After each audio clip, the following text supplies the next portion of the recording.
She stood in the middle of the grocery store parking lot, her hands trembling, her mascara streaked across her cheeks, and said the kind of sentence that sounds like a joke until you see the fear in someone's eyes.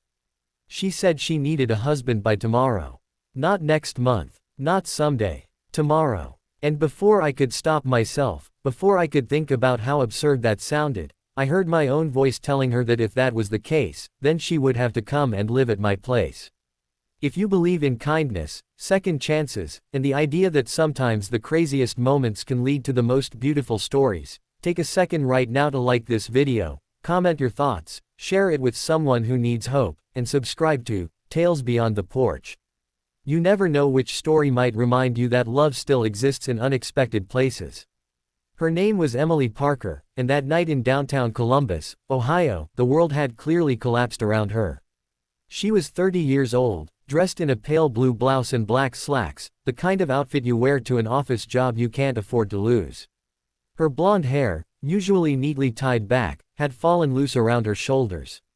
She looked like someone who had spent the entire day pretending everything was fine and finally ran out of strength. I had just finished my shift at the auto repair shop I owned with my older brother. My hands still smelled like motor oil. I was 34, living alone in a small 2-bedroom house on the edge of town, a place with creaky floors and a porch swing that hadn't held anyone's weight but mine in years. My life was simple, predictable, quiet. I liked it that way. But that night, nothing felt predictable. She told me, through broken breaths, that her father was in the hospital in Cleveland. Late-stage heart failure. Doctors weren't sure how long he had. He had one last wish before he died. He wanted to see his daughter married, settled, safe. He had raised her alone after her mother passed away. He had worked double shifts as a truck driver to send her to college. And now he was fading fast, clinging to the one dream he'd carried for her entire life. Emily had been engaged once. The man left 6 months before the wedding when things got complicated. She didn't explain further, and I didn't ask. What mattered was that her father didn't know. He still believed the wedding was only postponed, not cancelled. He believed she was happy.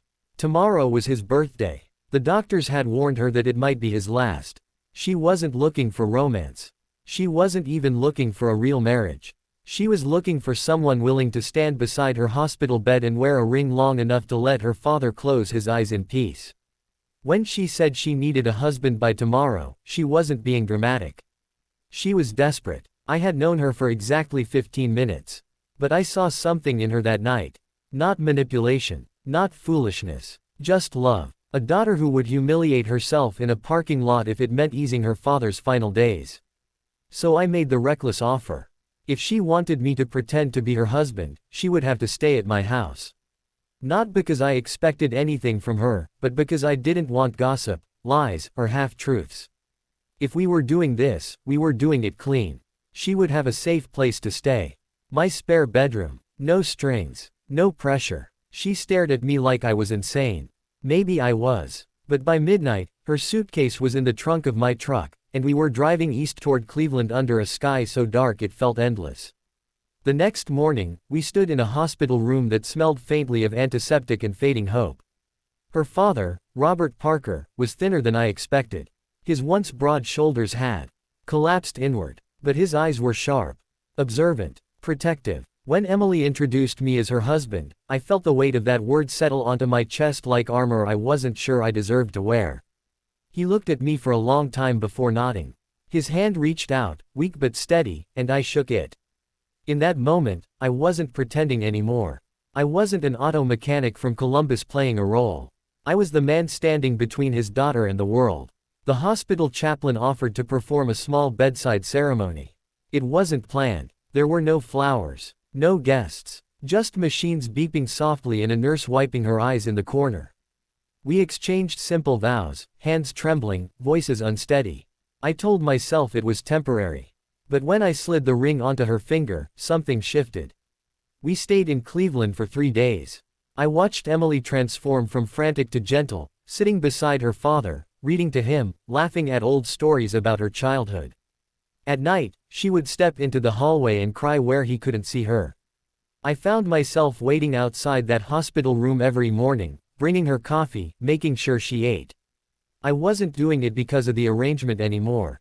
I was doing it because I cared. Her father passed away quietly on the fourth night. Emily held his hand until the machines went silent. Grief is not dramatic like in the movies. It is quiet, heavy. It settles into the bones. On the drive back to Columbus, she didn't speak much. The ring still rested on her finger. Neither of us mentioned taking it off. When we pulled into my driveway, the porch light flickered on automatically, casting a soft glow across the yard. It felt strange bringing a grieving widow into a house that had only ever known loneliness. The first weeks were awkward. She insisted on paying for groceries. She cleaned the kitchen even when it didn't need cleaning. I gave her space. She stayed in the spare bedroom, the door closed at night. But life has a way of stitching people together through small routines. Morning coffee turned into shared breakfasts. Shared breakfasts turned into evening walks around the neighborhood. Neighbors started waving at us as a couple. And somewhere between folding laundry and fixing a leak under the sink, the line between pretend and real blurred. I struggled with guilt. Was I taking advantage of her vulnerability? Was she staying because she felt obligated? One night, sitting on the porch swing as cicadas hummed in the warm Ohio air, I finally asked her if she wanted to leave. She looked at me with tired but steady eyes and said she had nowhere she'd rather be. She told me that for the first time in years, she felt safe. Not pressured. Not judged for her failed engagement. Not measured against someone else's expectations. Just accepted. I confessed that my life before her had been quiet to the point of emptiness. I had built walls around myself after my own mother died unexpectedly 5 years earlier. I convinced myself I didn't need anyone. That I was fine alone. But she had walked into my life like a storm and left warmth behind. Months passed. Autumn painted the trees in shades of red and gold. The ring never came off. One evening, as we sorted through a box of her father's old photographs, she found the hospital chapel certificate tucked between 2 pictures. We read the vows again. This time, they didn't feel temporary. So I asked her to marry me for real. Not out of obligation. Not for someone else's peace. But because I couldn't imagine my porch without her laughter echoing across it. She said yes with tears in her eyes. Our second wedding took place in the same small church near her childhood home in Cleveland. This time there were flowers. Friends. Neighbors. My brother stood beside me as best man. When she walked down the aisle, there was no desperation in her step. Only certainty. Love did not arrive in our lives wrapped in perfection. It arrived disguised as crisis. As grief. As a reckless sentence spoken in a parking lot. But sometimes the most beautiful beginnings are born from broken moments. If this story has touched your heart so far, pause for a second and comment the word, hope, below. Let's fill this space with reminders that even in our lowest moments, something beautiful can grow. And if this journey moved you, if it made you believe that kindness can change a life, please like, share, and subscribe to Tales Beyond the Porch. Your support keeps stories like this alive and reaching the people who need them most. Today, Emily and I still live in that small house in Columbus. The porch swing has been reinforced to hold 2. There's a framed photo of her father in the living room, his smile forever frozen in time.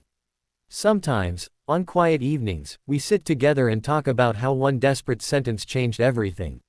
She needed a husband by tomorrow. And what she found instead was a home.